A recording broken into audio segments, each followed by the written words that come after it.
0,001%. L'expérience de la réalité. Par Mark Auburn. Conscience. Ce chapitre va être un peu ardu, mais il est indispensable pour décrire la vraie nature de la réalité. Ce sont les pages les plus importantes de ce livre. Un conseil, attardez-vous un peu dessus. Revenez-y de temps à autre, car dans les prochains millions d'années, vous en examinerez progressivement certains aspects.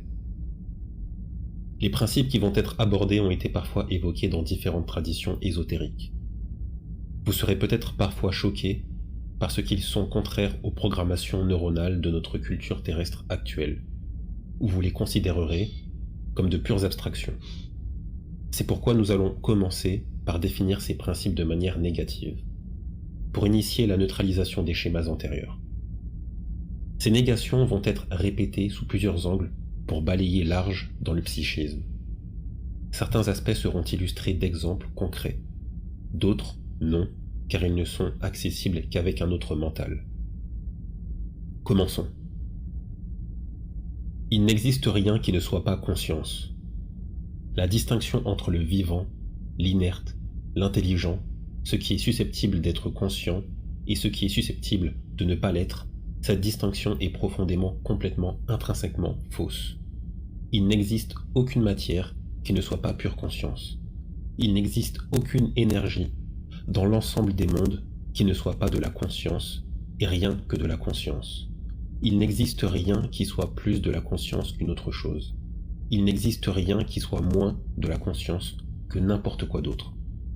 Il n'y a aucun animal, aucun végétal, aucun minéral, ici et partout ailleurs qui ne soit conscience. Il n'existe aucune force, aucune lumière qui ne soit pas conscience. Il n'existe aucun vide dans l'ensemble de la création où il n'y a pas de conscience. La pensée n'est pas nécessaire à la conscience. Le principe « je pense donc je suis » est souvent mal interprété.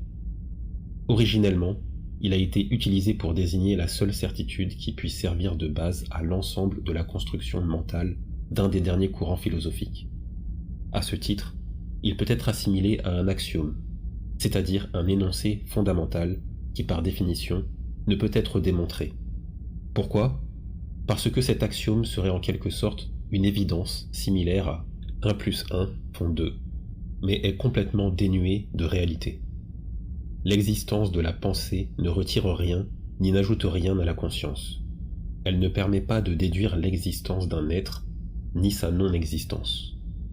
L'absence de pensée n'est en aucune façon la preuve de la non-conscience de quelque chose. Ce que la conscience n'est pas est ce qu'elle n'a pas. La conscience ne dépend d'aucun de ses attributs. Elle n'a aucune limite dans l'espace.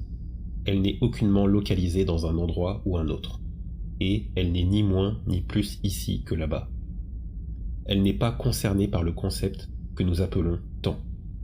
Elle n'a eu aucun commencement, pas plus qu'elle ne finira d'exister.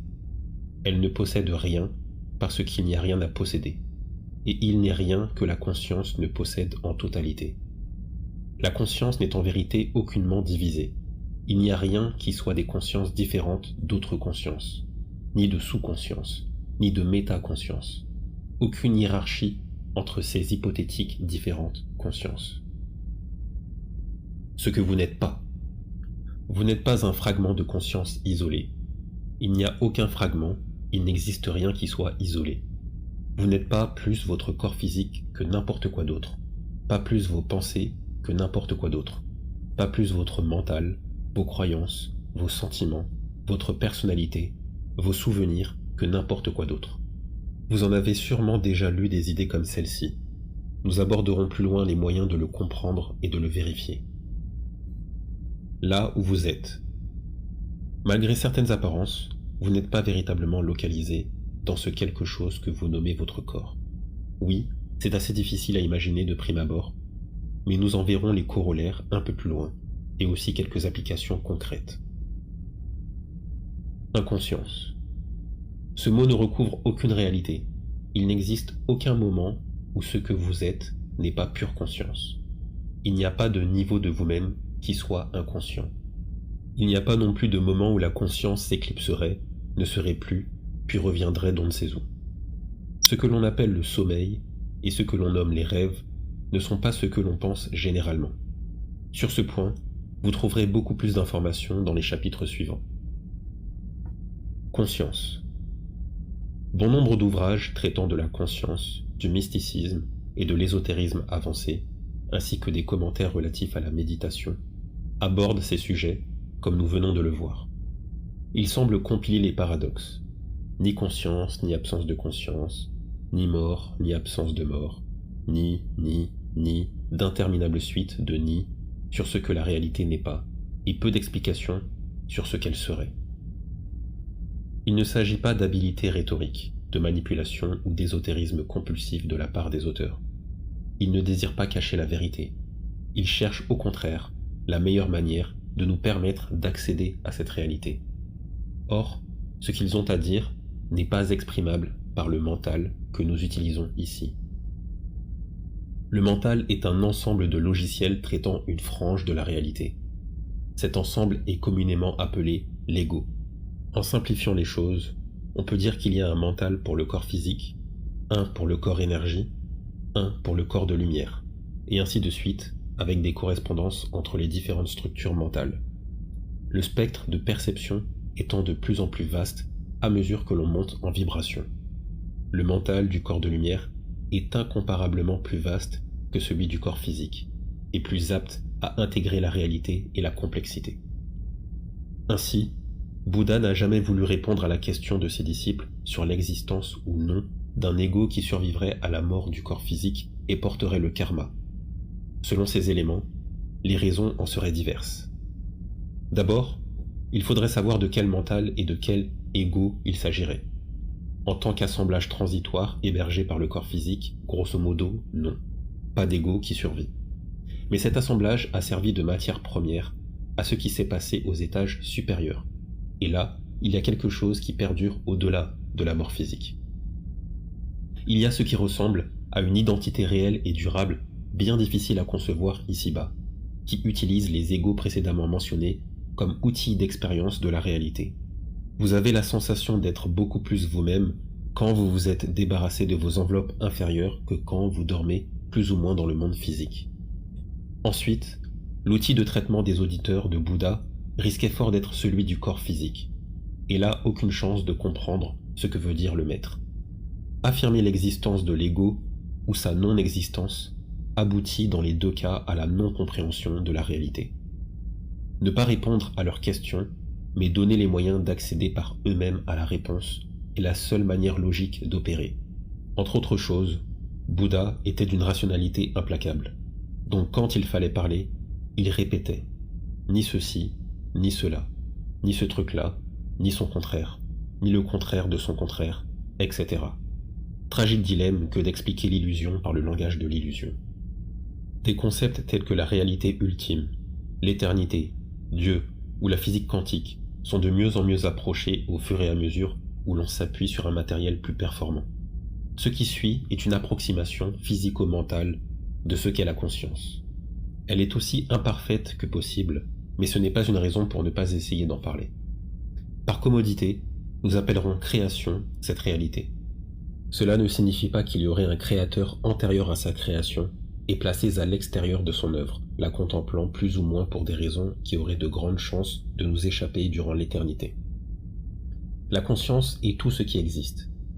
S'il y a un être dans cette réalité, il n'y en a qu'un seul. Une réalité, une conscience, un être. La conscience est pure présence, pure existence. Elle est illimitée. La conscience dénuée de ses attributs se nomme vacuité dans certaines traditions. Ce qui ne signifie pas qu'elle soit vide ou assimilable au néant.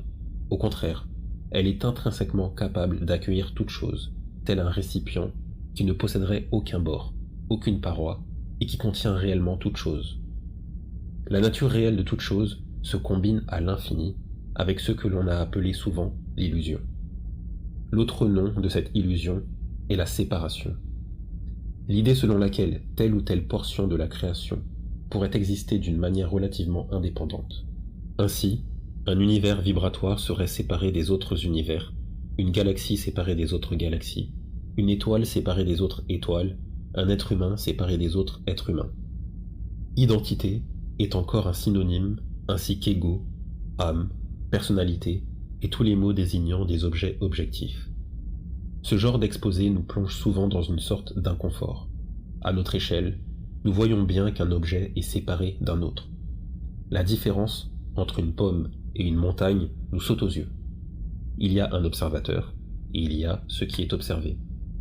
À un certain niveau d'expérience, cette évidence est balayée comme un fétu de paille dans un ouragan.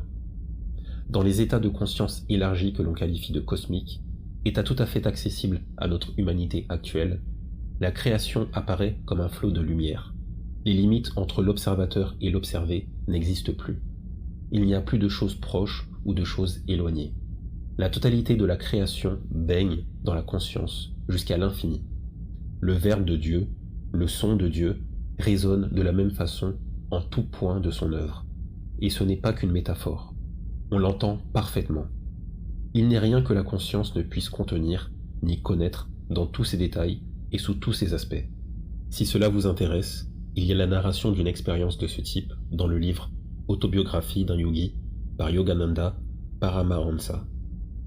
Alors si la perception de la réalité dépend de notre niveau de conscience, qu'est-ce qui est réel et qu'est-ce qui ne l'est pas? Il y a là un paradoxe majeur. La réponse est assez simple, mais très profonde dans ses implications. Absolument tout est réel. Que vous perceviez le monde de telle ou telle façon, à tel instant de votre évolution, est réel. Chacune de vos idées ou de vos croyances est réelle.